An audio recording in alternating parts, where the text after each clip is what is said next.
En rapport de tous mes recours judiciaires qui n'ont pas avancé, à cause de tous les délits de justice et refus d'instruire opérés, afin de couvrir les crimes de chacun, je me suis rapproché de différentes personnes, notamment d'abord au niveau de l'État, en contactant différents gardes des Sceaux, à savoir M. Dominique Perben, Rachida Dati. J'ai contacté plusieurs fois, il n'y a eu aucune réponse. Mme Alliot-Marie.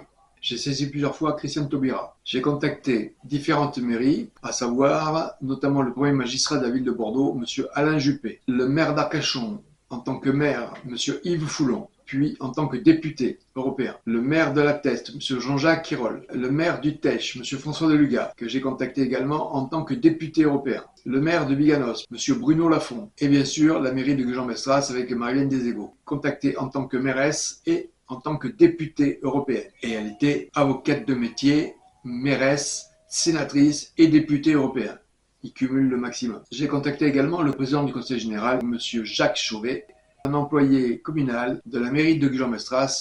À titre personnel, j'ai contacté M. Barthelotte de l'Escap-Ferret, sans résultat. J'ai contacté différents médias, Sud-Ouest, La Dépêche du Bassin, Le Canard Enchaîné, Marianne, Mediapart, Le Monde, Washington Post, Time Magazine, London, FR3, sans aucun résultat. Les médias télévisés contactés sont CNews, FR3, RTL, ITV, TF1, sans aucun résultat. J'ai contacté différents journalistes. Les journalistes sont Christine Kelly, Charlotte Dornelas, M. Zemmour, M. Golgaddanel, Yann Barthès, Philippe Bouvard, Marc Wallet, des Pays-Bas, C. Gauthier, Mathieu Dupont, M. Ploquin, du journal Marianne, M. Yves Saint-Cernin, du journal Sud-Ouest. Sur le site internet, j'ai contacté Anticor, Anticorruption. J'ai eu plusieurs contacts, ils n'ont rien fait. J'ai contacté le média, ils n'ont strictement rien fait. En somme, je vous démontre toutes les tentatives que j'ai faites pour essayer d'obtenir justice suite à la cavale lancée par M. Daniel Trouvé d'une escroquerie en bande organisée lancée au sein de la mairie de Gujan-Mestras.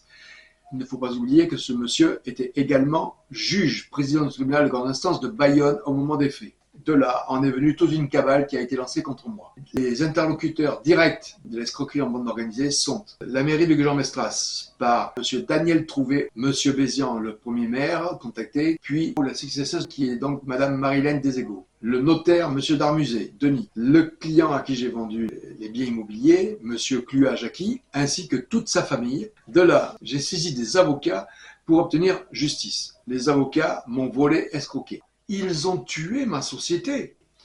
Toutes ces escroqueries en bande organisée ont été couvertes après tous mes recours par tous les différents acteurs, à savoir procureurs, procureurs généraux, juges, vice-procureurs, enfin toutes les personnes s'étant immiscées dans mes dossiers judiciaires. Il n'y a qu'une seule personne qui a refusé de s'immiscer dedans, à savoir le juge qui a instruit l'affaire des loyers impayés dans l'affaire de la SCI contre Clua. Vous voyez réellement toute l'escroquerie et toute la cabale qui a été mise en place. Ce qu'il faut savoir, c'est qu'il y a quand même des actes juridiques, il y a des peines par rapport au code pénal. Toutes ces personnes-là du service judiciaire sont répréhensibles. Refus d'instruire fait partie d'un crime. Ces crimes sont définis par l'article 432.1 du code pénal.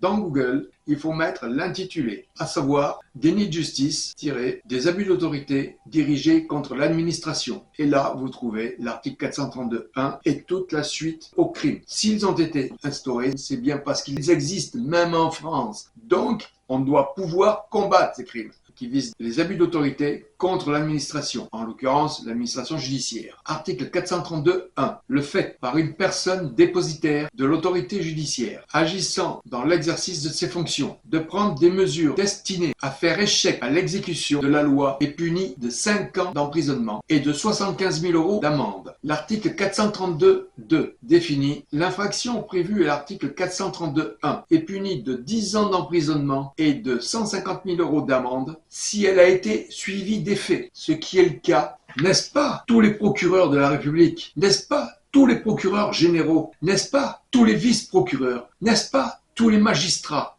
N'est-ce pas tous les juges s'étant immiscés dans mes affaires juridictionnelles? Vous êtes tous complices et touchés par cet article.